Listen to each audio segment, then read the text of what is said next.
ರಾಜ್ಯದಲ್ಲಿ ಕಾನೂನು ಸುವ್ಯವಸ್ಥೆ ಹದಗೆಟ್ಟಿದೆ. ಹೊನ್ನಾವರದಲ್ಲಿ ಗೋವಿನ ರುಂಡ ಕತ್ತರಿಸಿ ಹತ್ಯೆ ಮಾಡಿದ್ದು, ವಿಜಯಪುರದಲ್ಲಿ ಹಾಡಹಗಲೇ ವ್ಯಕ್ತಿಗಳನ್ನ ಥಳಿಸಿದ್ದು, ಚಾಮರಾಜಪೇಟೆಯಲ್ಲಿ ಗೋವಿನ ಕೆಚ್ಚಲು ಕೊಯ್ದಿದ್ದು, ಇಂತಹ ಸುದ್ದಿಗಳಿಂದ ಜನ ಸರ್ಕಾರದ ಮೇಲೆ ವಿಶ್ವಾಸವನ್ನೇ ಕಳೆದುಕೊಂಡಿದ್ದಾರೆ ಎಂದು ಬಿಜೆಪಿ ರಾಜ್ಯಾಧ್ಯಕ್ಷ ಬಿವೈ ವಿಜೇಂದ್ರ ಕಾಂಗ್ರೆಸ್ ಸರ್ಕಾರದ ವಿರುದ್ಧ ಕಿಡಿಕಾರಿದ್ದಾರೆ.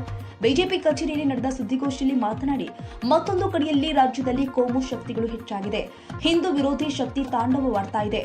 ಹಿಂದೂ ವಿರೋಧಿಗಳಿಗೆ ಯಾವ ಭಯವೂ ಇಲ್ಲ. ಇದಕ್ಕೆಲ್ಲ ಕಡಿವಾಣ ಹಾಕಬೇಕಾಗಿದೆ. ರಾಜ್ಯ ಗೃಹ ಸಚಿವರು ಸಿಎಂ ಎಚ್ಚೆತ್ತುಕೊಳ್ಳಬೇಕು ಎಂದಿದ್ದಾರೆ.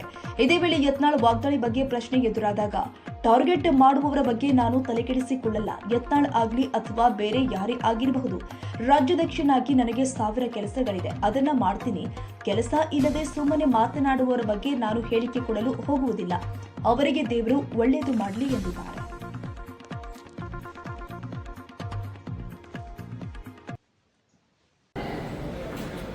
ಗೋವನ್ನ ರುಂಡವನ್ನ ಕತ್ತರಿಸಿ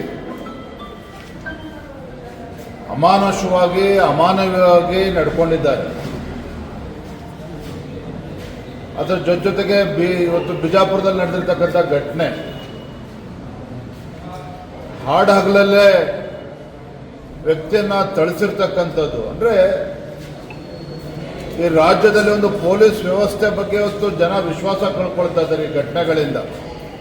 ಇತ್ತೀಚೆಗೆ ಚಾಮರಾಜನಗರದಲ್ಲೂ ಕೂಡ ಘಟನೆ ನಡೀತು. ರಾಜ್ಯಾದ್ಯಂತ ದೇಶಾದ್ಯಂತ ಸುದ್ದಿ ಆಗಿದೆ. ಚಾಮರಾಜಪೇಟೆನಲ್ಲಿ ಇವತ್ತು ಹೊನ್ನಾವರದಲ್ಲಿ ಆಗಿರ್ತಕ್ಕಂಥದ್ದು ಇಡೀ ಪ್ರತಿಯೊಬ್ಬರು ಕೂಡ ತಲೆ ತಗ್ಗಿಸ್ತಕ್ಕಂಥ ಪರಿಸ್ಥಿತಿ ನಿರ್ಮಾಣ ಆಗಿದೆ. ಮಾನ್ಯ ಗೃಹ ಸಚಿವರ ಹೇಳಿಕೆಯನ್ನು ಕೂಡ ನಾನು ಇವತ್ತು ಪತ್ರಿಕೆಗಳಲ್ಲಿ ಗಮನಿಸಿದ್ದೇನೆ. ಕಾನೂನು ಸುವ್ಯವಸ್ಥೆ ಎಲ್ಲವೂ ಕೂಡ ಸರಿಯಾಗಿದೆ ಅನ್ನೋ ರೀತಿಯಲ್ಲಿ